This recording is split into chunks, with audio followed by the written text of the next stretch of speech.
How do you do? Today I'm going to talk about some directing tips. These are really basic tips for people who are just beginning. You can apply these to directing actors, directing non-actors, directing kids, because really I'm just guiding you to getting natural moments out of the people who are performing for you in some capacity or another. First, an early consideration.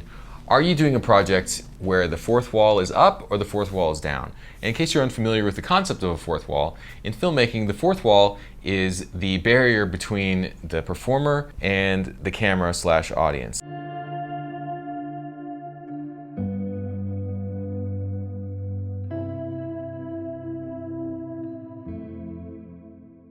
If you're filming a wedding, for instance, do you want the guests acknowledging the camera every time it comes up to them? Or do you want to try to steal those little moments that look more candid? Or do you want to do sort of a mix of the two?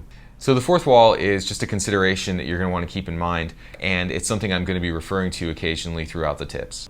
Okay, tip number one, keep your subjects distracted. This is probably the most applicable tip for any kind of directing when you're first getting started or when you're working with anybody who's not familiar with being on camera. You need to just keep them not thinking about the fact that they're on camera. It can be something as simple as saying, walk over there, or look in that direction. I probably give those two directions more than anything else. And if you can get somebody to do just those basic things convincingly, then you can get the basis of a good performance. So building on that first tip, give them a goal, not an emotion. We're usually trying to get some kind of emotion out of the person that we're filming, whether it's awe or wonder or sadness or anger or happiness, whatever the emotion is. Telling someone just to feel that way usually doesn't work because that's just kind of an unnatural way for us to try to process an emotion. It doesn't come from the brain down, it comes from the body up, right, into the face. It's better to give somebody a goal, to make them try to do something. This keeps them distracted, and this also leads to a more natural performance because now the person's actually doing something rather than just trying to feel a certain way and appear a certain way on camera. So a simple goal could be get him to give you a sip of his coffee, and then you tell him you don't want her to drink your coffee, and then just let them go from there, and you can generate some pretty natural tension from a scene, even if the characters aren't explicitly acting out the thing that you set as their goal. So when you're giving people goals, remember that subtle expressions are usually better. In real life, we're usually not going around shouting and screaming all the time and overacting, over-emoting. Usually we're trying to sort of contain our emotions and appear more normal.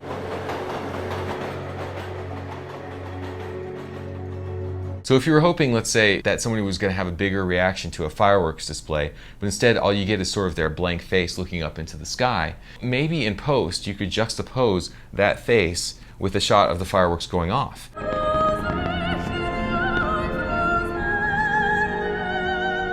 And the audience will interpret this as them reacting to the fireworks, and the audience will read into their blank expression whatever emotion would be appropriate for the scene. As long as they appear to be focused on the fireworks and not distracted by something else, you can probably pull a good moment out of the scene.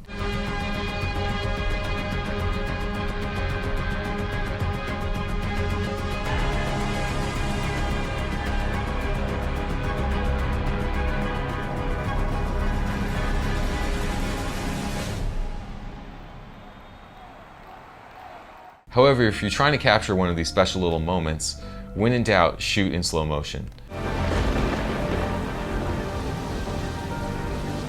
For some reason, when our emotions are put in slow motion, even the tiniest of facial gestures seems to carry a lot more importance to it. You can scroll through your footage and pick out just that tiny moment that seems to represent the emotion that you were going for, even if it's just a fleeting blink of an eye out of 5 minutes of footage.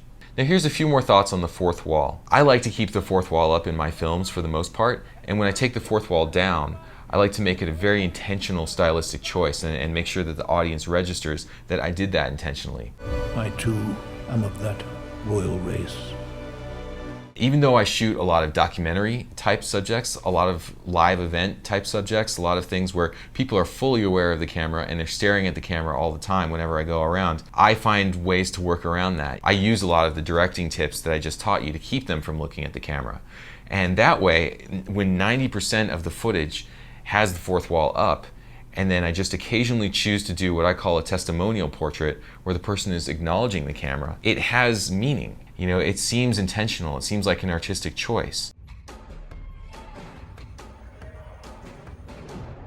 My guideline for when people address the camera is I want them to treat the camera like a person, not like a camera. So what does that mean? Well, we all know what happens when we take a picture of our friends. They'll do a peace sign, or they'll do like heart hands, or they'll do some crazy face, or they'll mug the camera in some way, or they'll try to hide their face, or they'll try to turn away, or they'll do a little pose or duck face. They do all these things because they're uncomfortable with the camera because it's a machine. Or they see it as a grand audience. They think that they're suddenly on stage. These are both unnatural in the context of cinema. Because video is such a personal medium, I try to create those moments where the subject is treating the camera like a person. So maybe I'll say, look at me, instead of look at the camera. Maybe I'll have a conversation with the subject while they're going about their actions. You can try building that rapport socially before the person goes on camera. Have a drink with them, ask them about their life. Do some stuff off camera before you start rolling so that they remember that there's a person behind that camera and that person is their friend. If you get the sense as you're looking through that lens that they're somehow looking at you and not at the camera, then you're probably doing it right. And my final tip for getting more natural performances out of people is just keep shooting. A little history here on me. I've done a lot of reality TV shooting. Before I started doing travel videos and commercials and things like that for a living, I was shooting for MTV.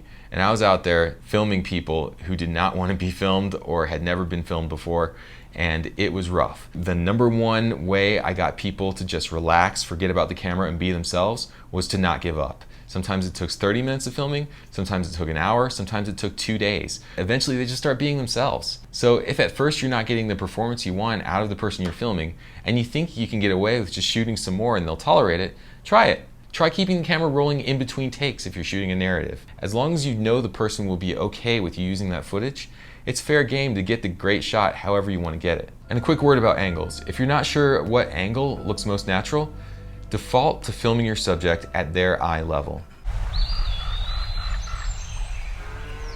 I use this as a rule actually for almost everything I shoot.